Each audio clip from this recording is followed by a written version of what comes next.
Probably one of the most iconic and recognizable images in horror movie history is the image of Sissy Spacek as Carrie White, covered in bright red blood like she just murdered somebody at her own prom.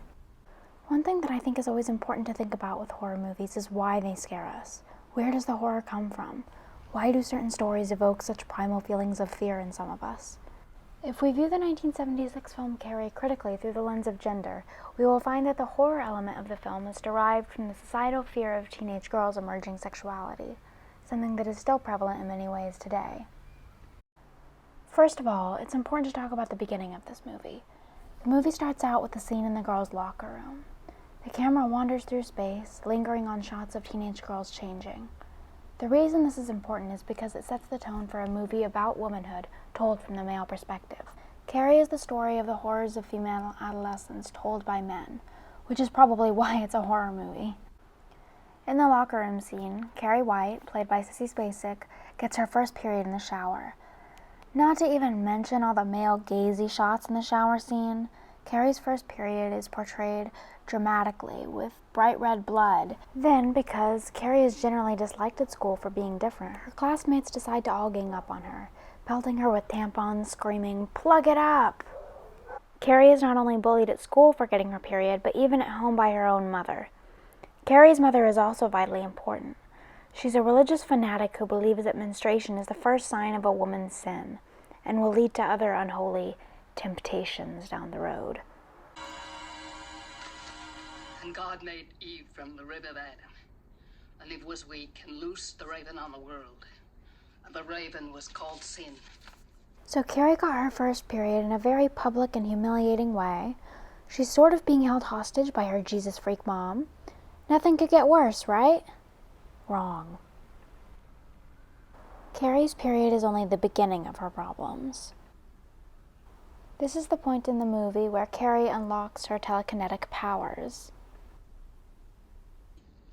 If I concentrate hard enough, I can move things. Her powers are discovered right after getting her first period, which in our culture is probably the most important milestone of quote-unquote becoming a woman. It is also important to note that her powers are activated when she's angry, both in the instance of the first time she uses them and in the climax of the movie, where she uses her telekinetic powers to unleash her wrath onto the whole school who wronged her. Carrie's telekinetic powers can be seen as an allegory for the power young women hold in their sexuality. But so what? So what if this movie is an allegory for female sexuality? What does that even mean? How is that relevant? The thing is, there's a reason that Carrie's first period is such a dramatized scene in the movie. There's a reason that she uses her feminine powers to cause destruction.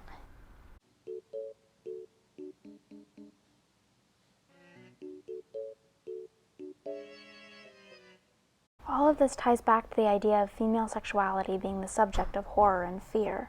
By making it so that Carrie's period is the starting point of her destructive telekinetic powers and her descent into a figure of terror, basically a monster, that means that femininity must be inherently monstrous, because the very thing that our culture says makes one a woman is what made Carrie a monster.